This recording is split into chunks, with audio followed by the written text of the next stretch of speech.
միանում եմ պարոն Գևորգյանի ասացին ամբողջությամբ և առայժմ այն գործողություններին, որ այսօր իրականացում է Հայաստանի Հանրապետության դատավարական հանձնաժողովը, որովհետև մենք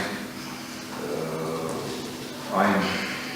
իրավական նորմերը, որոնք որ նաև սահմանադրական նորմեր են, որ պետք է պաշտպանվեն, նաև պատգամավորի անձնախելության հետ ծրված խախտում են իրական։ Դրա համար ես առարկում եմ այսպիսի դասակարգի այսպիսի գործողություններին և գտնում եմ, որ մինչև դատավարական գործընթացը սկսել է իրականում դատախազությունը պետք է մտներ սահմանադրական դատավարի սահմանադրության համաձայն ազգային ժողով